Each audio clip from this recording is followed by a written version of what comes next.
Tesla and the SEC are officially done. Full self-driving owners will get free upgrades to Hardware 3. Google steps up to help EV drivers find charging stations, and more U.S. EV tax credit shenanigans. This is Tesla Tidbits episode number 460 for October 17th, 2018. We start the day at Electrek, where we finally have news that the SEC and Elon are officially done. A judge has approved the settlement agreement between the parties. As a reminder, the settlement was as follows. Elon will resign his post of chairman of the Tesla board and cannot retake the position for 3 years, though he will remain a member of the board. Tesla must appoint 2 new independent directors to the board. The Tesla board must establish a committee of independent directors to install new controls to oversee Elon's communications. And finally, both Tesla and Elon will each pay a $20 million fine that will be distributed to harmed investors by a court-approved process. Glad this one is done. Let's hope that we don't have to end up here again. We switch to Tesla Rowdy for our second story of the day.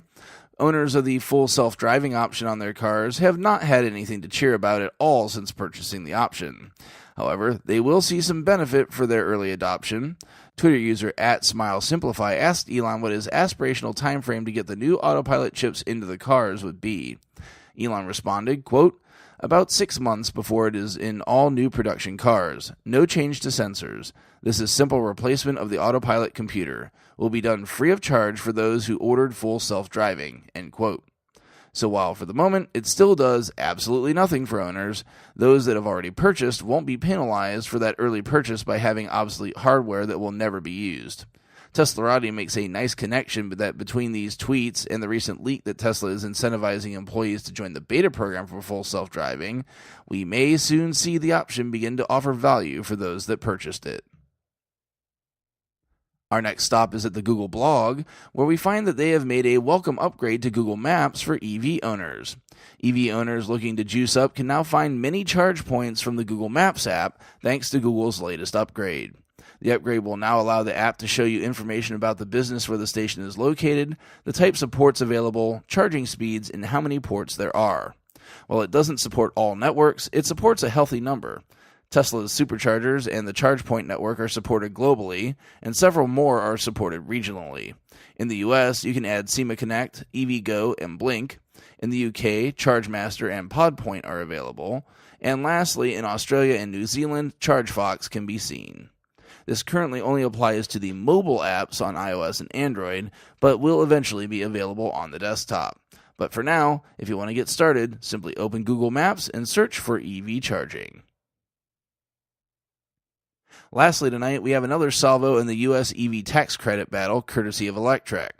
We have to take you back a little on the history of this, back to episode 420, where I reported that a Democratic Vermont representative had introduced H.R. 6274 to remove the cap from the EV tax credit to allow an unlimited number of credits to be claimed for purchasing an EV.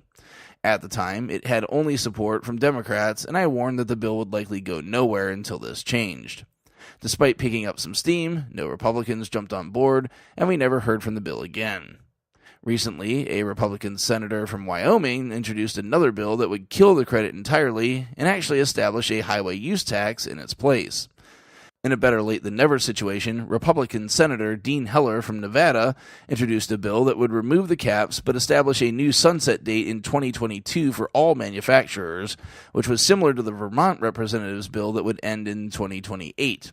What do you know? Actual compromise in politics. Let's hope that Democrats jump on board this train and we can enjoy another 3 full years of the credit. Check out the links to the full stories in the show description. While you're at it, please consider supporting the show financially through Patreon at patreon.com/Tesla Tidbits. Thanks to our super patrons supporting the show at the $10 plus level. They are John Waltower, Drew Schuyler, John Waller, Mark and Sarah Thomas, Ryan Scarborough, Lee Sweet, William Henry Crew III, Dorian Steve Guberman, Bruno Kundici, Joey Boots, Ralph and Cheryl Waterhouse, Adam Rammer Brown, Megawatt Photovoltaic Development, Todd Sullivan, Robert Healy, Mitch Long, Zortec LED Canada, Morven Ogg, Blake Thompson, Raymond and Deborah Malkowitz, T Sportline, Michael Pastroni, and Travis and Cheyenne Rush.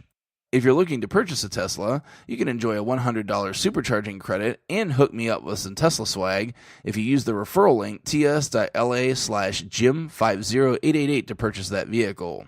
If you can't support with dollars, though, that's quite all right. Feel free to leave a positive review for the show instead. If you have feedback for me, as always, the best way to be heard is to tweet at Tesla Tidbits and use the hashtag AskTeslaTidbits if you'd like your question to be considered for the show. I'll see everyone back here again on Friday. Until then, keep it charged and hit the road.